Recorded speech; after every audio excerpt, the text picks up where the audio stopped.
There was evidence the CIA was actually watching Oswald before the assassination, like they were keeping tabs on him. And there were reports that intelligence agencies had held back crucial information.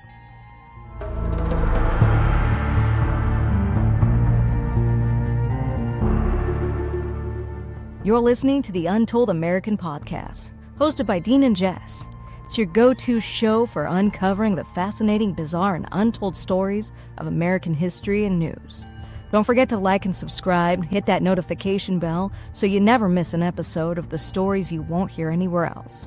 Welcome back to Untold American, the show that digs into American conspiracy theories that turned out to be true. I'm Dean Harper. And I'm Jess Morgan. Today we're diving into one of America's most enduring mysteries. The assassination of President John F. Kennedy. And to make it even more, well, fascinating, I guess you could say, we're going to be focusing on the recently declassified files that are like shedding new light on this event that continues to grip the public imagination over 50 years later. It's crazy how this one event, JFK, the grainy footage, all the theories, it's different from other assassinations. It's woven into like the fabric of America, like Lincoln or McKinley. Those were huge, but it's not the same. Yeah, it's a lot of things. You've got a young, charismatic leader right at the peak of the Cold War. And then, he's killed in this very public, almost theatrical way. And then you add in that the guy they say did it, Lee Harvey Oswald, is killed just days later. On live TV, the whole thing is begging to be looked into more. And the timing. I mean, think about it. This was right at the dawn of the television age. So those images, the motorcade, the assassination, even Jack Ruby shooting Oswald, it's beamed into everyone's living rooms, like instant national trauma. Makes you think, how would something similar play out today with social media and the 24/7 news cycle? It's definitely different from the way information spreads today. Back then, people really struggled to grasp what had happened together. They questioned the government, the country, their role in it all.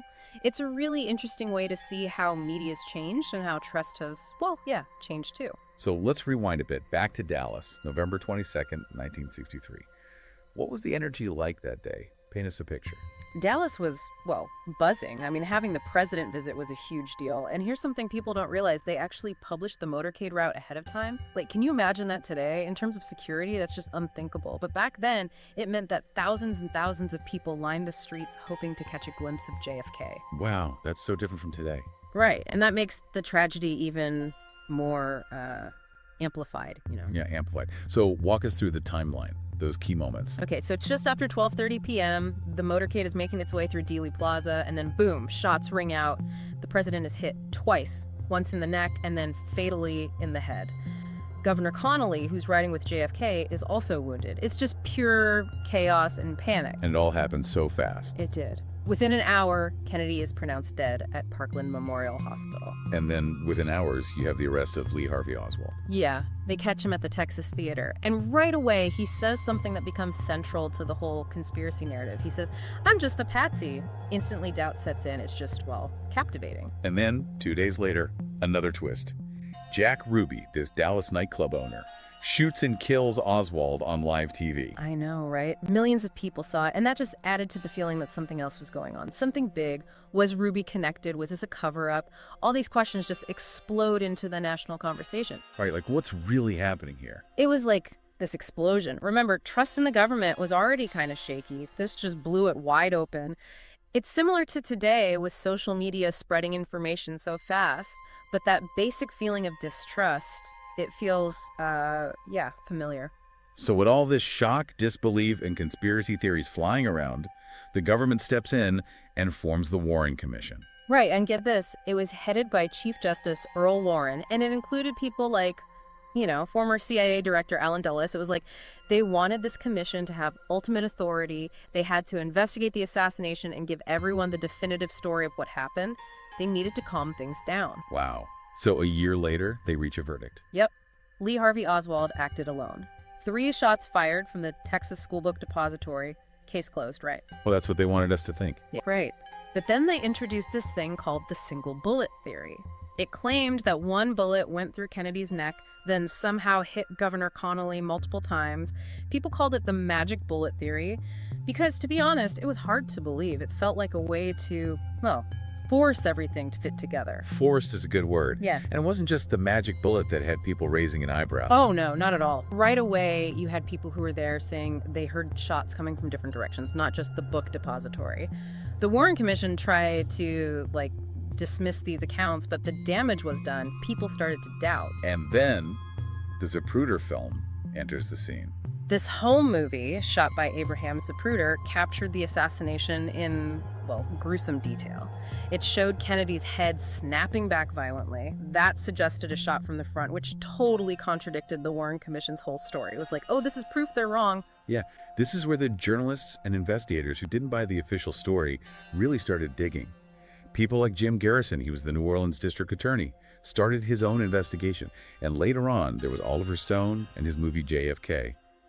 They brought these alternative theories into the mainstream.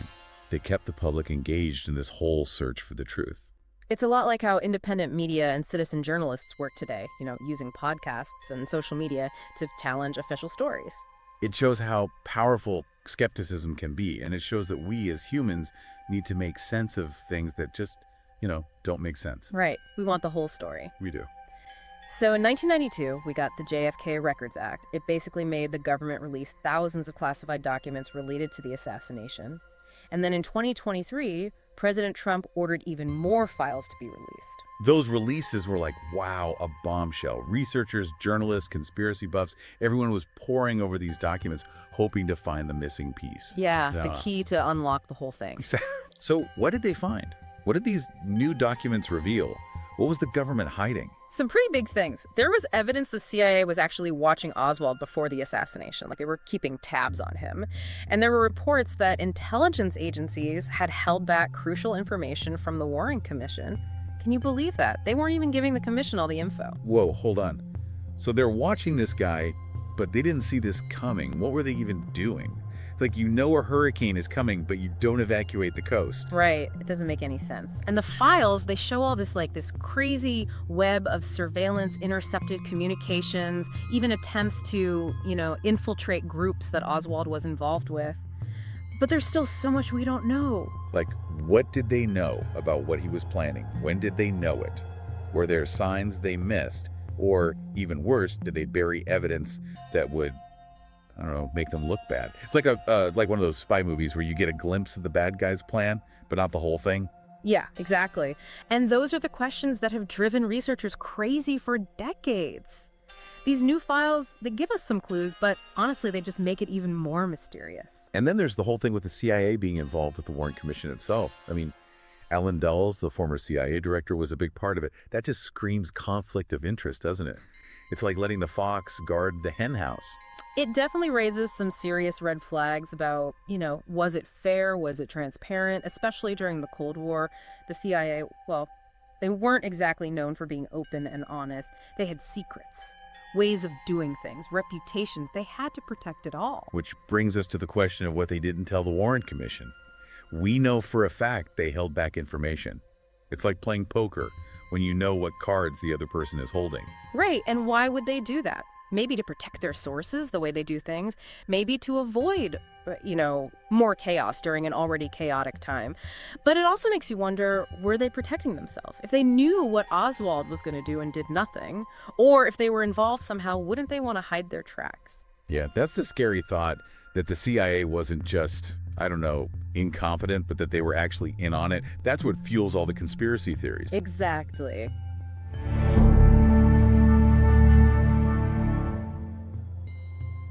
Welcome back to Untold American. I'm Jess Morgan. And I'm Dean Harper. Last time, we kind of set the stage for the JFK assassination.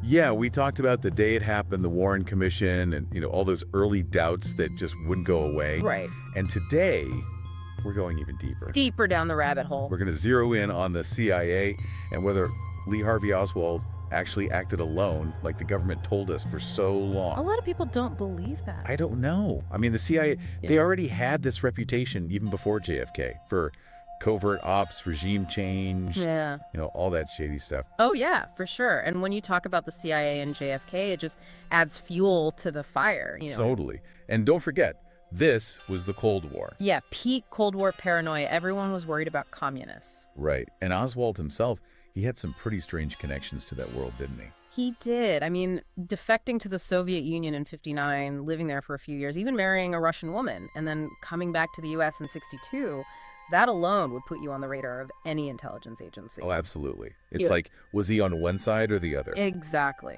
So what did these new files tell us about what the CIA knew about Oswald before Dallas? This is where it gets juicy. The documents show that the CIA was aware of Oswald. They were tracking him in the months leading up to November 63. Wait, hold on. They knew about him, were watching him, but didn't see this coming. What were they doing? Right. It's a good question. And the files show this whole, intricate web of surveillance they had on him. Intercepted communications, even attempts to infiltrate groups Oswald was linked to. But we still don't know everything. Like, did they know what he was planning? And if they did, when did they know it? Did they miss something? Or, and this is a scary thought, did they actively hide evidence that, I don't know, maybe made them look bad? It's possible, and those are the questions that have, haunted researchers for years. These new files, they answer a few questions, but they create so many more. And then there's the fact that the CIA was involved with the Warren Commission itself. I mean, Alan Dulles, the former director of the CIA, was a member. Come on, that's a conflict of interest. It definitely raises questions about whether it was a fair investigation. Was it transparent? And the CIA during the Cold War, they weren't exactly known for being honest. They had secrets to protect, ways of doing things. They had a reputation. They wanted to keep all that safe. Right, they weren't just going to give everything up. Which brings us to the fact that they withheld information from the Warren Commission. They didn't share everything they knew. Yeah, why would they do that? Maybe to protect their sources or how they do things. Maybe to prevent more chaos. Things were already pretty crazy. But it also makes you think, were they protecting themselves? If they knew what Oswald was going to do and did nothing, or if they were somehow involved, wouldn't they try to cover it up? Yeah, that's the thought that really gets to you. That the CIA might have been more than just incompetent, that they might have been involved. That's where all these conspiracy theories come from. Exactly. So let's talk about those theories. If Oswald wasn't a lone wolf, who else could have been involved? Well, you've got the usual suspects. Like the mafia. The mafia, yeah. Maybe they wanted revenge because, Robert Kennedy, JFK's brother, was really going after organized crime as Attorney General. Yeah, the Kennedys were definitely stepping on some toes. It's not hard to imagine that some powerful people felt threatened by them. That's the theory. They thought, let's get rid of JFK. He's the problem. It's like that old saying, cut off the head of the snake. And there were some interesting connections there. Like Jack Rudy, the guy who shot Oswald. He had ties to the mob, didn't he? He did. And some people say they saw Ruby with mafia guys in the days leading up to the assassinations. Maybe there's something there. It is suspicious. But here's the thing, Jess. After all these investigations, there's no hard evidence that directly links the mafia to JFK's murder. It's all circumstantial. Rumors. No real proof. That's the problem with these theories. It's hard to prove them without a doubt. And some people say that the mafia, they had this code of silence. They wouldn't risk that kind of attention, that crackdown from the government. It would be a war they couldn't win. Okay, so let's move on to another theory. What are the Cuban exiles? Those who were against Castro. This one makes sense because of what happened with the Bay of Pigs invasion in '61. A lot of those exiles felt betrayed by JFK, like he'd abandoned them. And we know Oswald had connections to pro-Castro groups. Could he have been a double agent? Maybe even working for the Cuban government. Yeah, it's possible. And the new files show that he was in contact with Cuban intelligence before the assassination. Okay, so there's a connection there, Mm-hmm. but still no proof that Cuba was behind it all. Right. And some historians think that Castro, even though he didn't like Kennedy, wouldn't have risked a full-on U.S. invasion by killing him. It would have been too dangerous. What about the Soviets then? They must have been pretty happy when Kennedy was out of the picture. That was a big theory right after the assassination, but it's not as popular now. Yeah, it was the Cold War, but most historians think the Soviets wouldn't have risked nuclear war by killing Kennedy. It would have been too destructive for everyone. Okay, but then there's really wild theories, the ones about some kind of deep state conspiracy, like within the U.S. government itself. Right, like some powerful people within the government decided to get rid of Kennedy because they saw him as a threat. Lyndon B. Johnson, who became president after JFK, he's often part of these theories. And then there's the military-industrial complex, the people who make money from war. Maybe they thought Kennedy was bad for business. These theories, they thrive on the inconsistencies in the official story. The missing files, The feeling that the government isn't telling us everything. Yeah, like we're not getting the whole story. Exactly. It's like they're giving us a puzzle with half the pieces missing. But it's important to remember that these are still just theories. We don't have proof of a government coup. It's all speculation and circumstantial evidence. So after all this time, all these investigations and all these new files, are we any closer to the truth about JFK? Do we really know more now? I think we have a better understanding of how complex it was, how many people and motives were involved. We know more about Oswald, but we still don't know for sure what he was thinking. It's like he's a blank canvas and everyone's projecting their own theories onto him. And those new files, while they answered some questions, they also created even more. It's like every time we get closer to the truth, it moves further away. Exactly.